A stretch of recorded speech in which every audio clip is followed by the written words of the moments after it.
गीता प्रथम अध्याय पाठ का महत्व और लाभ। गीता में भगवान श्री कृष्ण ने रणभूमि में अर्जुन को जो ज्ञान दिया था वह गीता में बताया गया है। गीता में कुल 18 अध्याय हैं और उन सभी का अपना अलग अलग महत्व है। आइए जानते हैं गीता के पहला अध्याय का महत्व क्या है। श्री गीता उपनिषदों का सार है। महाभारत युद्ध के समय रणभूमि में भगवान श्री कृष्ण ने अर्जुन को जो ज्ञान दिया था वह गीता में बताया गया है। गीता में ऐसी बहुत सी बातें हैं जो मनुष्य को जीवन की कई कठिनाइयों को आसान बनाती है। इतना ही नहीं, गीता पढ़ने पर मनुष्य को बहुत सी नई जानकारियां भी मिलती है। साथ ही हर अध्याय के नियमित पाठ का अपना लाभ और महत्व है। भगवान शिव ने देवी पार्वती को गीता के पहले अध्याय के पाठ का महत्व जो बताया है वही यहाँ आपके लिए प्रस्तुत है।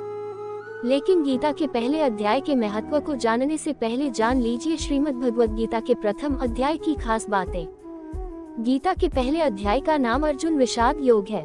इस अध्याय में कुरुक्षेत्र के मैदान में उपस्थित बंधुओं और संबंधियों को सामने देखकर अर्जुन के मन में उठे विषाद और मनस्थिति का वर्णन किया गया है, जिसे संजय धृतराष्ट्र को बताते हैं। गीता में भगवान श्री कृष्ण ने रणभूमि में अर्जुन को जो ज्ञान दिया था, इस अध्याय में कुरुक्षेत्र के मैदान में उपस्थित बंधुओं और संबंधियों को सामने देखकर अर्जुन के मन में उठे विषाद और मनस्थिति का वर्णन किया गया है, जिसे संजय धृतराष्ट्र को बताते हैं। गीता प्रथम अध्याय का महत्व। एक समय पार्वती जी ने पूछा है, महादेव जी, किस ज्ञान के बल पर संसार के सब लोग आपको शिव कहकर पूछते हैं?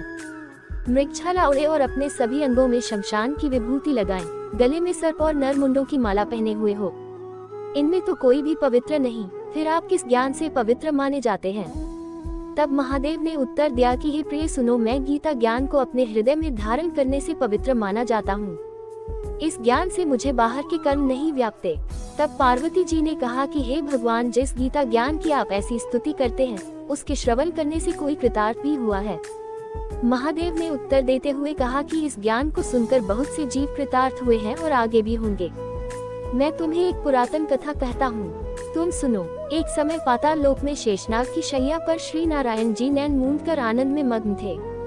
उस वक्त भगवान के चरण दबाते हुए लक्ष्मी जी ने पूछा, हे प्रभु, निद्रा और आलस्य तो उन पुरुषों को व्यापता है जो जीव तामसी होते हैं, फिर आप तो तीनों गुणों से अतीत हो। आप तो वासुदेव हो, आप जो नेत्र मूंद रहे हो, इससे मुझके बड़ा आश्चर्य है।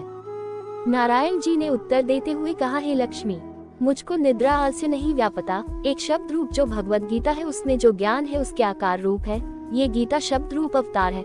इस गीता में यह अंग है, 5 अध्याय मेरे मुख है, 10 अध्याय मेरी भुजा है, 16वां अध्याय मेरा हृदय और मन और मेरा उदर है, 17वां अध्याय मेरी जंघा है, 18वां अध्याय मेरे चरण है।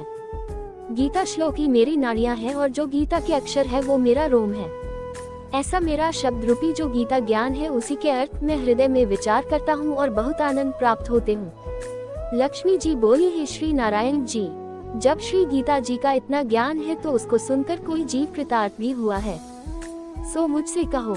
तब श्री नारायण ने कहा, हे लक्ष्मी, गीता ज्ञान को सुनकर बहुत से जीव कृतार्थ हुए हैं, सो तुम श्रवण करो।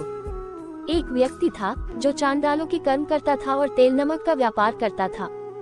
उसने एक बकरी पाली। एक दिन वह बकरी चराने के लिए वन में गया और वृक्ष से पत्ते तोड़ने लगा। वहाँ उसे एक सांप से डंस लिया, जिससे वह तुरंत मर गया। मरने के बाद उसने बहुत से नरक भोगे और फिर उसका जन्म बैल के रूप में हुआ। उस बैल को एक भिक्षुक ने मोल लिया। वह भिक्षुक उस पर चढ़कर सारे दिन मांगता फिरे। जो कुछ भिक्षा मांगकर लाता वह उसे अपने परिवार के साथ मिलकर खाता और वो बैल सारी रात द्वार पर खड़ा रहता। उसके खाने पीने का भी कोई ख्याल नहीं करता था और सुबह होते ही बैल पर चढ़कर फिर मांगने निकल जाता। जब बहुत दिन हो गए तो वह बैल भूख से गिर गया, लेकिन उसके प्राण नहीं निकले। नगर के लोगों ने देखा और उस बैल को कोई तीरथ का फल दे तो कोई व्रत का फल दे, तब भी उस बैल के प्राण नहीं छूटे। एक दिन गणिका आए। उसने लोगों से पूछा, ये कैसी भीड़ है? तो उन्होंने कहा कि इसके प्राण नहीं निकलते, अनेक पुण्यों का फल दे रहे हैं तो भी इसकी मुक्ति नहीं होती। तब गणिका ने कहा कि मैंने जो कर्म किया है उसका फल मैंने इस बैल को दिया है। इतना कहते ही बैल की मुक्ति हो गई। तब बैल ने एक ब्राह्मण के घर जन्म लिया। पिता ने उसका नाम सुशर्मा रखा। उसके पिता ने उसे पढ़ाया लिखाया। उसको अपने पिछले जन्म की सुध थी। उसने एक दिन मन में विचार किया, जिस गणिका ने मुझे बैल की योनि से छुड़ाया था उसका दर्शन करूं। विप्र चलते चलते गणिका के घर गया और कहा, आप मुझे पहचानती हैं? गणिका ने कहा, मैं नहीं जानती, तुम कौन हो? तब उसने कहा कि मैं वही बैल हूँ जिसको आपने अपने पुण्य दिए थे। तब मैं बैल की योनि से छूटा था, अब मैं विप्र के घर जन्म हूँ, आप अपना पुण्य बताएं।